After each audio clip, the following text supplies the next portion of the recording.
akkam jirtu hordoftoonni keenya hundumti keessaniyyuu nageenya karaa fi jaalala waaqayyoo akkasuma jirtan hundatti isiniif haa baay'atu. Akkam jirtu nagaa keessanii ani nagaa kootii galata waaqayyoo haa ta'u. Akkasuma maatii taaddaluutu kan taatan hunda keessaniif nageenyi waaqayyoo isiniif haa baay'atu. Biyya alaas biyya keessas kan jirtan hunda keessaniifiyyuu nageenyi koo kan jaalalaa kan gammachuu fi kan kabajaa bakka isin jirtan hundatti isiniif haa baay'atu jecha. Egaa guyyaa har'aan kana istiidiyoo taaddaluutu keessatti kan argamtu ana Raahel Tuubiidha jechuudha. Guyyaa har'aan kana Raahel Tuub maaliif gara istiidiyoo taaddaluutu dhufte jettanii gaaffii isiniif ta'uu danda'a. Egaa taaddaluun gaaffii na gaafattee jirti. Gaaffii kanaaf deebisuu fudhate jechuudha. Kanaafiyyuu like gochuutiin, share gochuutiin, commenti barreessuutiin taaddaluutu jajjabeessaan isiniin jedha. Asumarraan immoo taaddaluutiin ulfaadhuu galatoom isiniin jedheen jira. Istiidiyoo keessatti na affeeruu keetii fi akkasumas immoo gaaffii na gaafachuu keetii fi hedduu galatoom isiniin jedhee jira. Anillee gaaffii ati na gaafatte kana deebisuudhaaf qophooftuu ta'ee dhufuutti baay'ee gammadeen jira. Akkasumas immoo maatiin taaddaluu hundi keessaniyyuu like share gochuutiin obboleettii keenya bira dhaabbadhaan isiniin jedha.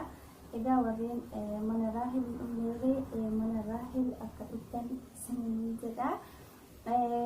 Egaa gamanumaan gara gaaffii keenyaatti deebinu gaaffii na gaafattee jirti. Gaaffiin ishanii tokkoffaanii bakka dhalootatii fi eenyummaa kee guutuu ibsi jettee jirti. Egaa bakki dhaloota kiyyaa Wallaggaa Bahaa ana guddisayyoo Galdatiitti karaa jedhamutti dhaladhee guddadhee bakka naannoo baadiyyaatti kan dhaladhee guddadheedha. Amma kan hin jiru immoo magaalaa guddittii addunyaa kan taate Ameerikaan jira jechuudha. Gaaffii si deebi'eera natti fakkaata. Gaaffiin ta'e inni lammataa mudannoo kee ijoollummaa fi kabiyya ormaa keessatti si mudate nuuf ibsii jettee jirti. Egaa mudannoon biyya ormaa kan waa baay'eetu jira.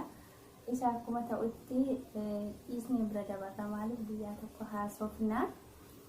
Mudannoo koo yeroo ijoollummaa garuu mudannoo baay'eetu jira. Mudannoo kee keessaatii waan baay'ee yeroo kamiyyuu hin daganne jechuudha. Mudannoo tokko qaba. Innis maal yoo jettanii yeroo ijoollummaa kiyya jechuudha. Amma dugda aramna yeroo arfaasaati jechuudha.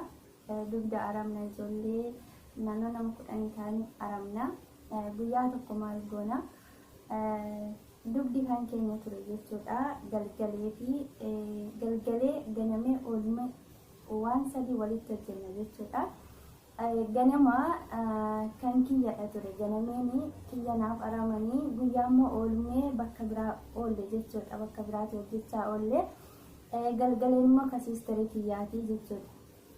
Amma abbaan kufaa ka ganamarraa aramnee deebine sanii itti deebitanii akka baddu baastanii nuun jedhanii jiran. Kanaaf nu immoo taraa nama dabarfannee eeshi jennee akka galgaleen dhufee nu aramu goonee jechuudha.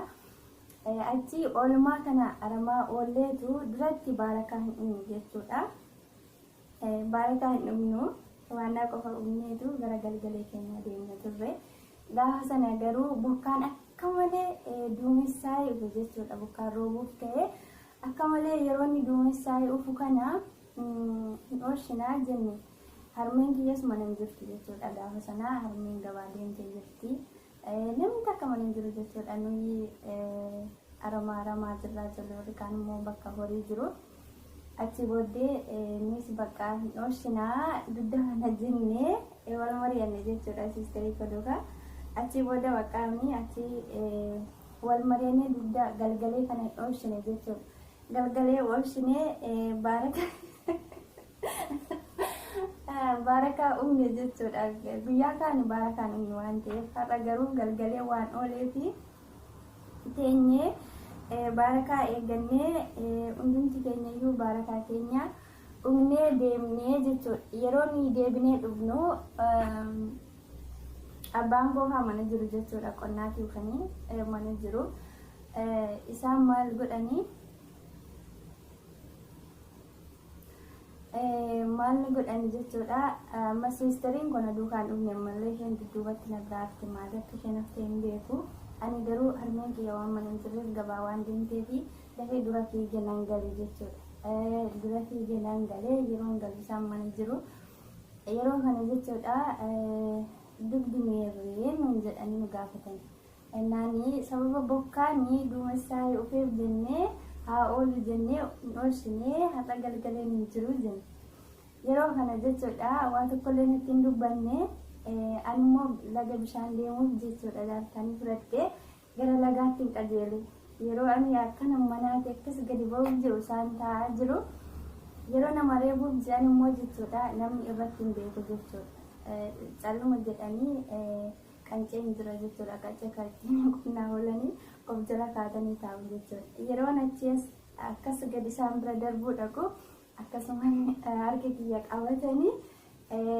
natumanii jechuudha kanan irraanfadhu siistarii kiyya immoo galgalatumanii jechuudha sababa nuti daadoo yookaan immoo dugda sana lafa oolchinii sin jedha mudannoo kiyya kanuma kabiyya arabaa keessaa garuu mudannoo baay'eetu jira mudannoo tokko asumarraan isiniif ibsa jechuudha maaliif tarii barnoota isinii ta'uu danda'a hin beekamu innis maali yoo jettanii akka biyya keenyaatti bara 2011 natti fakkaata maaltu na mudatee biyyaa tokko jechuudha bakkan hojii kiyyaati haati manaa fi abbaa manaa xiqqoosha waliif hin galanii jechuudha lamaan isaaniiyyuu wal shakku jarreen kuni lamaan waliif hin galanii ani garuu daa'ima xiqqoo qabu daa'ima sanan guddisa jechuudha yeroo kana namichi haadha manaa akka biraallee hin qaba jechuudha yeroo kana maaltu ta'e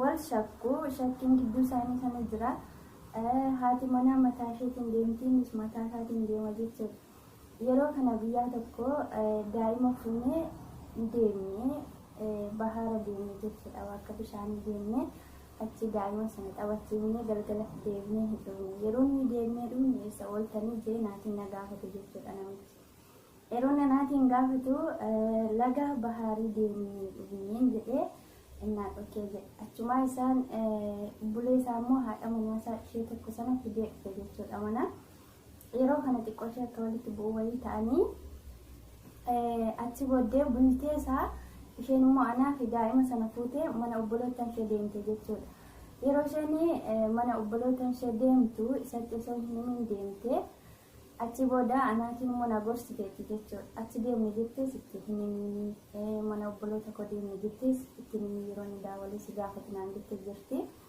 achi yeroo inni deemne yeroo kana ni daawwala jechuudha zimma dheetuma narratti daawwala yeroo narratti daawwalu bilbila keetii cufii naan jettee achi booddee bilbila kiyya nan cufe jechuudha osuma kanaan jirru bullee mana obboloota ishee bullee hin galle jechuudha halkan sana guutuu mana irratti bilbila takkaa jalaa kaasi naan jettee naan jalaan kaasi eessa jirtu nuun je'ee jechuudha eessa jirtu ennaanii moolii keessa jirra je'ii naan jedhan hundi isaanii jechuudha obboloota ishee lamaa fi hiriyaa ishee tokko ishee jedhanii na gorsu jechuudha waan isaan jedhan hunda ittiin himaa namicha achi booddee wasaabirra galee amma dafiitu lookeeshinii naa ergii daa'ima kiyyaan barbaada naan jedhe jechuudha naati yeroon akkas naan jedhu bilbila kiyyarraa waashaatii balleesse nan taa'e yeroo kana hin galle jechuudha yeroo nuti gallu makiinaanii biizaamu maal fixeera jedhee biyya isheettillee daawwalee jechuudha abbaa isheettillee himee